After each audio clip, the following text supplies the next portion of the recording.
Hello and welcome students, मैं अजय कुमावत स्वागत करता हूं आप सभी का let's study with Ajay sir के ई लर्निंग प्लेटफॉर्म पर। तो चलिए मेरे भाई, शुरुआत करते हैं एक बेहतरीन सी सेशन की। और आज के इस सेशन में हम बात करने वाले हैं एक बड़ी खबर के साथ में, बड़ी खबर ना कह के बड़ी खुशखबरी के साथ में कि सर एफसीआई जो आपका फूड कॉर्पोरेशन ऑफ इंडिया है, उसमें जो है वो विभागीय वैकेंसियां जारी होने वाली है। ये आपका जो है वो ग्रेड सेकंड और ग्रेड थर्ड के लिए होने वाली है। इसके पूरे एग्जाम पैटर्न्स को लेकर, क्वालिफिकेशंस को लेकर, एज ग्रुप को लेकर, सिलेबस या बाकी सारी चीजों को लेकर डिस्कशन करेंगे। नोटिफिकेशन जो है वो दिसंबर में ही जारी होने की पूरी संभावनाएं हैं। ये सारी बात तो है ही।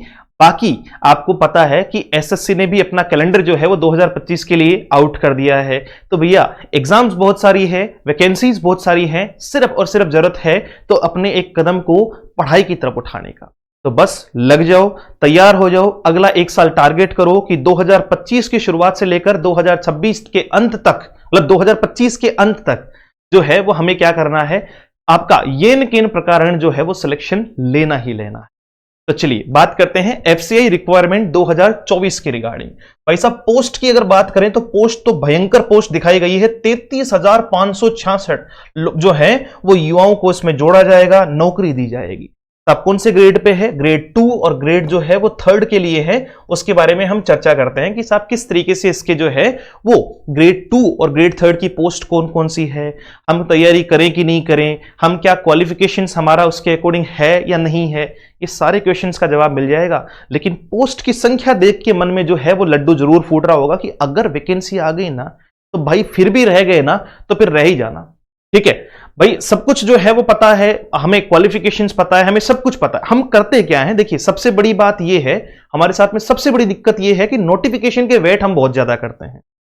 जैसे अगर एसएससी के नोटिफिकेशन को लेकर भी मैं चर्चा करूं तो मान लीजिए एसएससी का पहला नोटिफिकेशन जो है वो अप्रैल में आ रहा है, ठीक है, जिसकी एग्जाम जून और जुलाई में होनी है। अब बच्चा क्या करता है, मैं नोटिफिकेशन आएगा उसके बाद तैयारी शुरू करूंगा। अच्छा सुनो, देखो एक छोटा सा एग्जाम्पल दे रहा हूं मैं आपको। अगर अप्रैल में नोटिफिकेशन आया और आपका जून या जून लास्ट या जुलाई में भी एग्जाम हुई तो मान लीजिए 3 महीने 4 महीने मान लीजिए, और क्या होगा, 120 दिन। क्या आपको लगता है कि 120 दिन में, क्या आपको लगता है कि 120 दिन में आप जो है वो बहुत बेहतरीन तरीके से सीजीएल क्वालिफाई कर पाएंगे? आप खुद सोच के देखिए। मैं बार बार स्टूडेंट को कहता हूं कि जब भी आपको ये लगे ना कि एग्जाम में तो बहुत टाइम है सर, अभी तो नोटिफिकेशन आएगा, ये होगा, तो आप एक काम करके देखिएगा, है ना। आपको क्या करना है, एक साइड में अपने जो है वो एग्जाम का टाइम लिखना है। मान लीजिए किसी एग्जाम में 6 महीने हैं तो कितने दिन हो गए, 180 दिन हो गए, डन। और एक साइड में जो है वो सिलेबस के टॉपिक लिखने हैं। सिलेबस का टॉपिक मतलब जैसे मैथ्स के हो गए, ठीक है, मैथ्स के सारे टॉपिक हो गए, रीजनिंग के सारे टॉपिक हो गए, इंग्लिश के सारे टॉपिक हो गए, आपका जीके में पॉलिटी, ज्योग्राफी, हिस्ट्री, इकोनॉमिक्स, आपका स्टैटिक जीके या करंट अफेयर्स के। डन। साइंस में आपका जो है वो फिजिक्स, केमिस्ट्री और बायोलॉजी के टॉपिक हो गए। टॉपिक लिख लो आप। तो बस जिस दिन टॉपिक लिख दोगे ना कि साहब एक साइड में टॉपिक लिख दूंगा और एक साइड में दिन लिख दूंगा, तो आपको इनकी संख्या ज्यादा ही मिलेगी। अब आपके मन में एक भ्रम जरूर आया होगा कि सर ये तो सही बात है। अरे तो सही बात है, तो मैं यही तो समझाने की कोशिश कर रहा हूं कि अगर आपके पास एक टॉपिक तैयार करने के लिए एक दिन भी नहीं है पूरा, है ना, कि आप पूरा एक दिन में एक ही टॉपिक तैयार करो, अगर इतना ही टाइम नहीं है तो टाइम कहां है? फिर तो वो है कि भाई 10 साल का टारगेट लेके चलो, 5 साल का पंचवर्षीय योजनाओं का टारगेट लेके चलो। तो देखो इसी बात को लेकर मैं आपको फिर जो है वो एक दोस्त के तौर पे, एक बड़े भाई के तौर पे जो है वो आपको सलाह मशवरा जरूर करूंगा कि चाहे आप एसएससी की तैयारी कर रहे हैं, चाहे आप एफसीआई के लिए तैयारी करें, आपको तैयारी पहले ही शुरू करनी है। एक्सपेक्टेड भी है नोटिफिकेशन, तो क्या दिक्कत क्या है उसमें, नुकसान कहां है, मुझे ये बताओ। कौन सा जो है वो आपको ये कहा जा रहा है कि भाई आप कोई गलत काम करो? यही तो कहा जा रहा है कि स्टडी शुरू करो अभी से। भले ही नोटिफिकेशन दिसंबर लास्ट तक आए, जनवरी 1 में आए, आपका फरवरी 1 में आए, तो क्या नोटिफिकेशन और एग्जाम के डेट्स के बीच में उतनी बेहतर तैयारी हो जाएगी? तो अपने आप को पहले से तैयार करना शुरू करना है। चलिए निवेदन करते हैं। अब बात करते हैं कि सर आपका फूड कॉर्पोरेशन ऑफ इंडिया के बारे में आप बात कर रहे हैं, जिसमें आप कैटेगरी 2 और कैटेगरी 3 की पोस्ट को लेकर हम लोग चर्चा करने वाले हैं। ये कैटेगरी 2 और कैटेगरी 3 की जो पोस्ट है वो आपका अक्रॉस इंडिया यानी ऑल ओवर इंडिया आपको जो है वो अलग अलग राज्यों में देखने को मिलने वाली है। आपका एक्सपेक्टेड है, ये आपका जो है वो नोटिफिकेशन आपका एक्सपेक्टेड नोटिफिकेशन है। आपका एक्सपेक्टेड है दिसंबर 2024 में, और एग्जाम जो है वो आपका 2025 में करवाया जाएगा। इसमें दो तरीके की कैटेगरी की बात कर रहे हैं, जिसमें से सबसे पहले हम बात करेंगे आपका, देखो पहले तो पोस्ट है ना, बहुत भयंकर तरीके से हम इस बात को सोच सकते हैं कि सर 33,566 अगर पोस्ट है तो वो बहुत कम पोस्ट नहीं है भाई साहब, बहुत ज्यादा पोस्ट है। इतना भी अगर जो है वो आप कंपटीशन को देखोगे तो आराम से आपको समझ में आ जाएगा कि बहुत आसानी से सिलेक्शन होने का आपको एक तरीका मिल जाता है, मेहनत करेंगे तो। इसमें से ग्रेड थर्ड के लिए आपका 27,345 और ग्रेड सेकंड के लिए 6,221 पोस्ट है ना। कैटेगरी की बात कर रहा हूं मैं, कैटेगरी कह दो, ग्रेड कह दो। तो ग्रेड आपका थर्ड में कौन से आएंगे और ग्रेड जो है वो सेकंड में कौन कौन से आएंगे, उनको लेकर चर्चा करते हैं। पहले मैं बात कर रहा हूं आपका ग्रेड थर्ड को लेकर, है ना, जिसकी टोटल पोस्ट आपका फूड कॉर्पोरेशन ऑफ इंडिया के तहत जो है आपका टोटल पोस्ट कितनी है इसकी, 27,345 है, एक्सपेक्टेड पोस्ट है जो इन्होंने कहा था। इसके अलावा असिस्टेंट आपका एजी आपको दिखाई देगा इसमें, एजी जो असिस्टेंट आपका जो है वो ग्रेड थर्ड के लिए ये भर्ती होने वाली है, और उसमें जनरल, ठीक है, सामान्य के लिए, अकाउंट्स डिपार्टमेंट में, टेक्निकल में और डीपो में, है ना। इस प्रकार से अलग अलग इनको क्या किया गया है, आपका बांट दिया गया, ठीक है। जो जनरल है, जिनके अलग अलग क्वालिफिकेशंस इनमें चाहिए होगी कि भाई आप अगर अकाउंट्स में जाना चाहते हैं तो आपकी क्वालिफिकेशन क्या है, आपका जो है वो जनरल और डीपो की क्वालिफिकेशन तो एक ही है, टेक्निकल के लिए क्वालिफिकेशन अलग से है, तो हम बात करेंगे, है ना। मुझे याद आता है एसबीआई पीओ, जब मैं 2018 की क्वालिफिकेशन मतलब जो है वो मेंस में था, तो उस टाइम पे एफसीआई मैनेजर के लिए मैंने भी जो है वो एग्जाम दिया था, और ये सेम ही वो पोस्ट थी जिसमें मैंने जो है वो आपका जनरल से अप्लाई किया था, उसको जनरल और डिपो से आई थिंक मेरे ख्याल से अप्लाई हुआ था, वो डिपो आई थिंक, है ना। चलो, तो वो बहुत अच्छे लेवल का पेपर था। मैं खुद जो है वो इस बात को सोच करके एग्जाम में जब बैठा तो मुझे बड़ा आश्चर्य हुआ, मैंने कहा यार जिसको आप बहुत हल्का मान रहे थे वो तो बहुत अच्छे लेवल का एग्जाम है, ठीक है। तो उसको लेकर चर्चा करेंगे। ये ग्रेड थर्ड है, ये क्या है, ग्रेड थर्ड है। मैं ग्रेड सेकंड की बात कर रहा हूं, जो एफसीआई ग्रेड सेकंड है, उसमें मैनेजर की पोस्ट के लिए एक पेपर जो है वो मैंने देखा था, 2018 के आसपास की बात है, when I was in SBI PU. चल, कैटेगरी की अगर बात करें कि साहब क्या फीस लगेगी, क्या फीस नहीं लगेगी, तो आप 500 रुपए जो है वो आपको यूआर, ओबीसी या फिर आपका ईडब्ल्यूएस कैटेगरी के लिए 500 रुपए है, और एससी, एसटी, पीडब्ल्यूडी आपका फीमेल है, इन कैटेगरीज के लिए जो है वो किसी भी प्रकार का अमाउंट आपसे वसूला नहीं जाएगा। क्वालिफिकेशंस आपकी सर जूनियर इंजीनियर के लिए जो है वो आपका जो है वो ग्रेड थर्ड में जूनियर इंजीनियर की पोस्ट है, जिसमें आपका कैंडिडेट जो है वो क्या होना चाहिए, यानी आपके पास में जो क्वालिफिकेशंस है, आपका सिविल इंजीनियरिंग है, इलेक्ट्रिकल इंजीनियर है, मैकेनिकल है, आपका किसी भी यूनिवर्सिटी या इंस्टीट्यूशन से होना चाहिए, या फिर आपका जो है वो 1 साल का रिलेवेंट एक्सपीरियंस विद, देखो या तो डिप्लोमा प्लस एक्सपीरियंस हो, या फिर आपके पास में जो है वो ग्रेजुएशन आपने कर रखी हो, इनमें से किसी भी जो है वो कैटेगरी में, तो आप जेई के लिए एप्लीकेबल हो। आप स्टेनो ग्रेड सेकंड की बात करेंगे तो आपको जो है वो ग्रेजुएट होना चाहिए, ओ लेवल क्वालिफिकेशन आपका जो है वो DOEA डबल सी सर्टिफिकेट आपके पास में होना चाहिए। स्पीड आपकी 40 वर्ड पर मिनट, 80 वर्ड पर मिनट आपका जो है वो शॉर्ट हैंड में, ये आपका शॉर्ट हैंड की स्पीड होगी, क्योंकि वो तो स्टेनो के लिए है ना, तो ये जो है वो आपका किसके लिए है, ये आपका स्टेनो के लिए है। अब बात करते हैं उन जनरल पोस्ट के लिए, क्योंकि ये तो स्पेसिफिक पोस्ट है। देखो इसमें वो बच्चा जाएगा जिसके पास में जो है वो टैग की क्वालिफिकेशन है, जिसमें किसकी है, टैग की क्वालिफिकेशन है। इसमें वो बच्चा जाएगा जिसने क्या कर रखा हो, स्टेनो कर रखा हो, जिसने क्या कर रखा हो, स्टेनो कर रखा हो। असिस्टेंट ग्रेड सेकंड हिंदी, ये सुनना, अगर आप हिंदी के लिए स्पेशली इस पोस्ट के लिए जाते हैं तो आपके पास में डिग्री होनी चाहिए किसी भी रिकॉग्नाइज्ड यूनिवर्सिटी से with Hindi as the main subject. वहां पर आपका हिंदी मेन सब्जेक्ट होना चाहिए, जैसे अपने ग्रेजुएशन में 3 सब्जेक्ट होते हैं, तो उसी प्रकार से हिंदी आपका मेन सब्जेक्ट हो। साथ में कहा है प्रोफिशिएंसी आपकी जो है वो इंग्लिश में भी होनी चाहिए, 1 साल का आपके पास एक्सपीरियंस हो ट्रांसलेशन का, और वो भी किसका, इंग्लिश से हिंदी में, ठीक है, और इंग्लिश से हिंदी में, वाइस वर्सा कहा है आगे, तो इंग्लिश टू हिंदी और इंग्लिश टू हिंदी और हिंदी टू इंग्लिश आपको ट्रांसलेशंस भी आना चाहिए। मिनिमम आपके पास में 1 साल का कहीं काम करने का एक्सपीरियंस, तो आप इस पोस्ट के लिए जा सकते हैं। स्पेसिफिकली आपके पास में डिग्री जो है, यानी आपका हिंदी साहित्य वहां पे मेन विषय आपका होना चाहिए, कंपलसरी हिंदी नहीं, वो तो सबकी होती है, हिंदी साहित्य आपका जो है वो मेन विषय होना चाहिए। फिर अगर आप, यानी ये भी आपका स्पेसिफिक कौन सी है, हिंदी के लिए है, हिंदी वालों के लिए है। टाइपिस्ट, हिंदी टाइपिस्ट है वो आपको चाहिए, तो उसके लिए कैंडिडेट मस्ट हैव ग्रेजुएशन होना चाहिए, इक्विवेलेंट क्वालिफिकेशन होनी चाहिए, 30 वर्ड पर मिनट जो है वो स्पीड होनी चाहिए हिंदी टाइपिंग में। तो ये आपका टाइपिस्ट के लिए है, ये आपका किसके लिए है, टाइपिस्ट के लिए है। अब बात आती है जनरल पोस्ट को लेकर। जैसे असिस्टेंट ग्रेड थर्ड में अगर आप जनरल या डिपो की बात करते हैं, जनरल या डिपो की बात करते हैं, जैसा कि मैं आपको कह रहा था कि जनरल और डिपो की क्वालिफिकेशन सेम ही है। तो the candidate should have pass graduation in any subject from the recognised university और इंस्टीट्यूट ऑफ इंडिया। समझ रहे हो, मैंने कहीं से भी आपने जो है वो ग्रेजुएशन कर रखी हो, कोई भी स्ट्रीम, चाहे आप जो है वो कॉमर्स से हैं, चाहे आप साइंस से हैं, चाहे आप आर्ट्स से हैं, आप जो है वो जनरल या फिर आप डिपो के लिए जो है वो एप्लीकेबल हैं। ठीक है, ग्रेजुएशन आपकी कंप्लीट होनी चाहिए। वहीं अगर आप असिस्टेंट जनरल जो है वो ग्रेड थर्ड में, आपका असिस्टेंट ग्रेड थर्ड की अगर बात करते हैं तो उसमें अकाउंट्स डिपार्टमेंट में अगर आप जाना चाहते हैं तो भाई जाहिर सी बात है, अकाउंट्स में तो क्वालिफिकेशन भी किसकी चाहिए होगी, अकाउंट्स की चाहिए होगी। तो आपको जो है वो ग्रेजुएशन होना चाहिए कॉमर्स में। ठीक है, इसके लिए स्पेसिफिक आपके पास कॉमर्स में ग्रेजुएशन होना चाहिए, मतलब साइंस और आपका जो है वो आर्ट्स का विद्यार्थी इसके लिए एप्लीकेबल नहीं है। टेक्निकल में आ जाओ तो सीधी बात है कि आपके पास में जो है वो ग्रेजुएशन डिग्री हो या फिर आपका जो है वो मतलब ग्रेजुएशन हो। Candidate must have a graduate degree either in agriculture, चाहे तो आपके पास में एग्रीकल्चर की डिग्री हो, चाहे आपका बॉटनी हो, बायोटेक्नोलॉजी हो, जूलॉजी हो, माइक्रोबायोलॉजी हो, बायोकेमिस्ट्री हो, फूड साइंस हो, इनमें से किसी भी प्रकार की जो है वो डिग्री हो, या फिर आपका जो है वो जैसे बीटेक है, बीई है, ये वाले भी जो है वो आपके किसमें होंगे, शामिल होंगे टेक में। यानी जनरल स्टूडेंट जो है वो किसके लिए एप्लीकेबल है, जनरल स्टूडेंट जो आर्ट्स से हैं, जो साइंस से हैं, वो आपका या कॉमर्स से हैं, तो वो इजी आपका जो है वो जनरल या फिर डिपो के लिए एप्लीकेबल है। कॉमर्स वाले स्पेसिफिक कॉमर्स में चले जाओ। अगर आपके पास हिंदी है तो फिर आप जो है वो किस में जा सकते हैं, स्पेसिफिक हिंदी में भी जा सकते हैं, वहां पर भी आपके लिए एक अच्छा इनिशिएटिव होगा। ये इनकी क्वालिफिकेशंस है।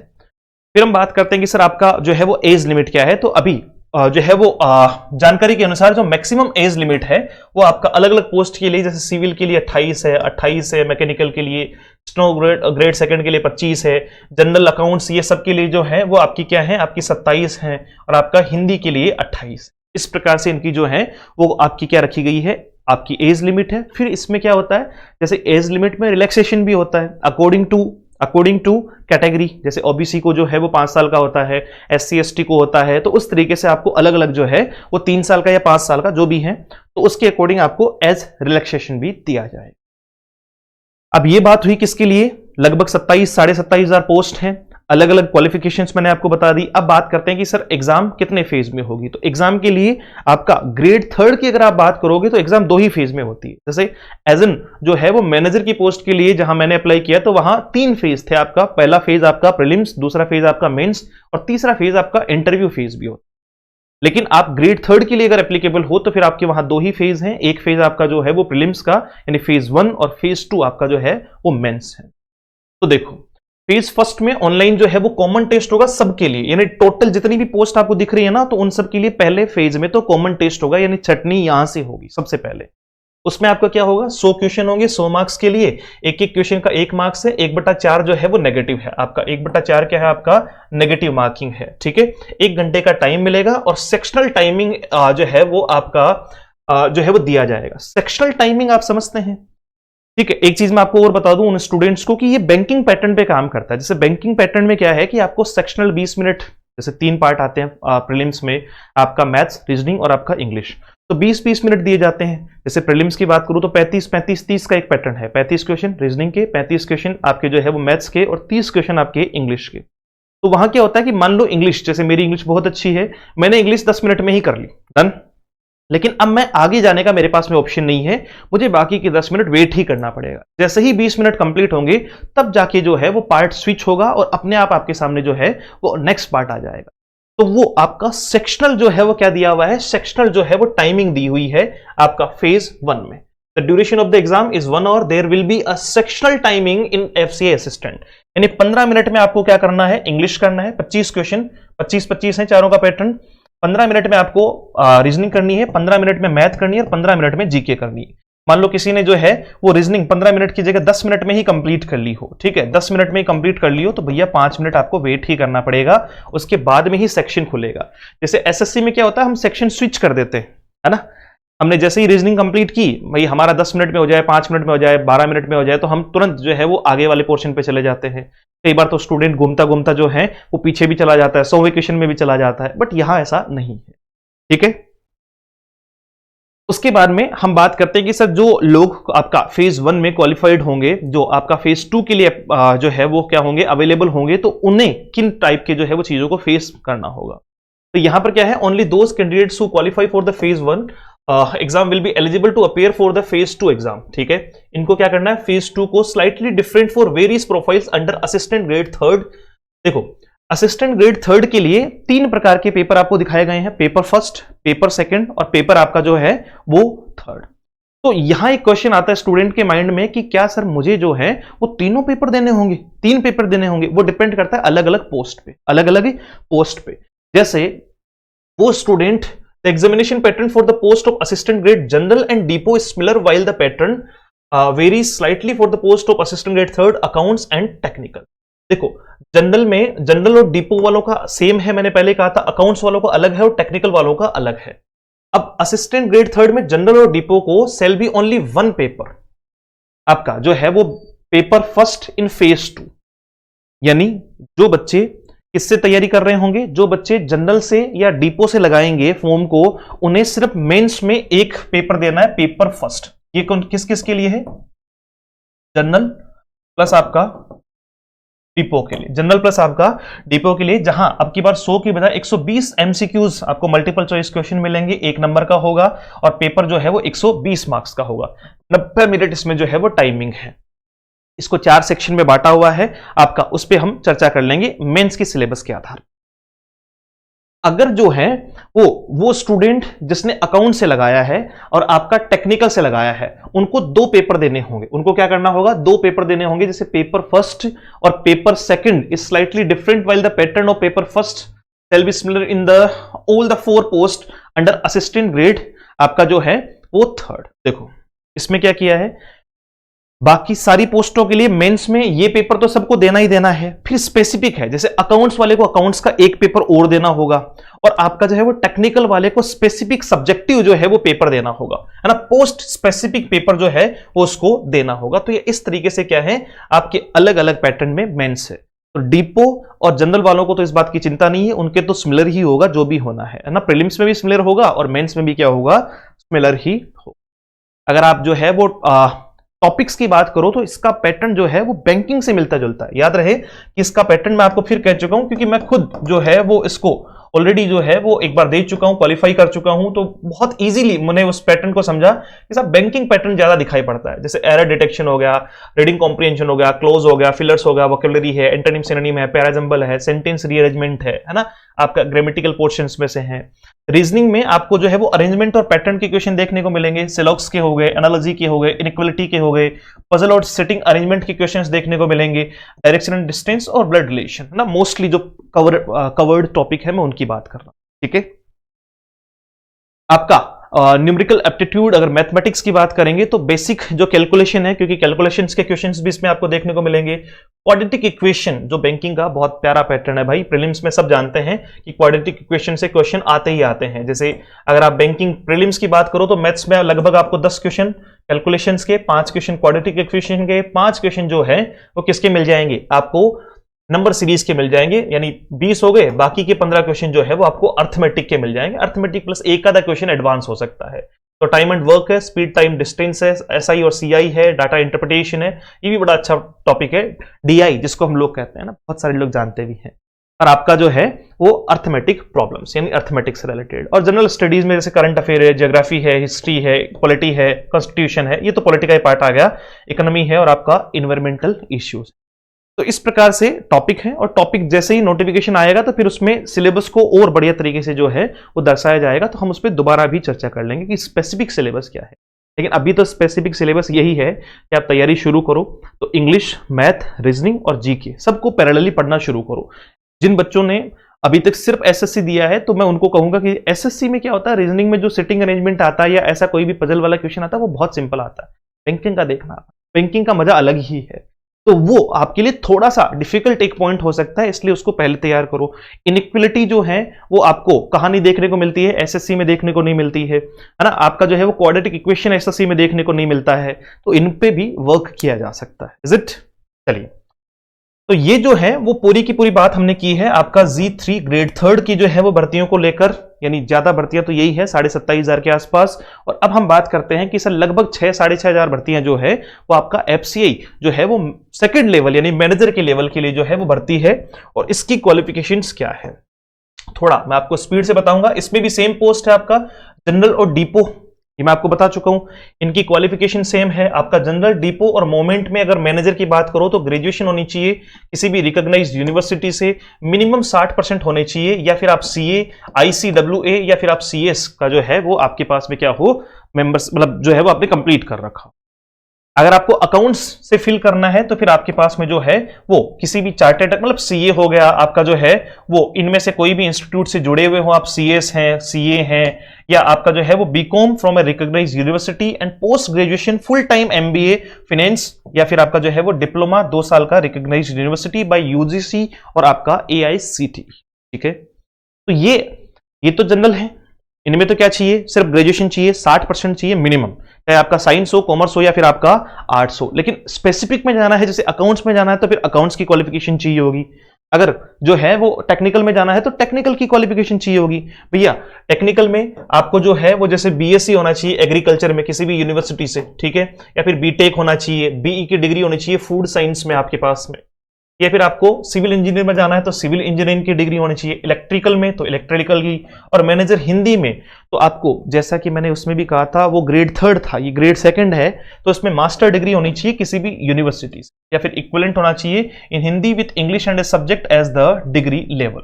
यानी पहली बात आपके पास में क्या हो, उसमें आपसे क्या मांगा था, उसमें आपसे UG में हिंदी मांगी थी, इसमें UG प्लस PG दोनों मांगी।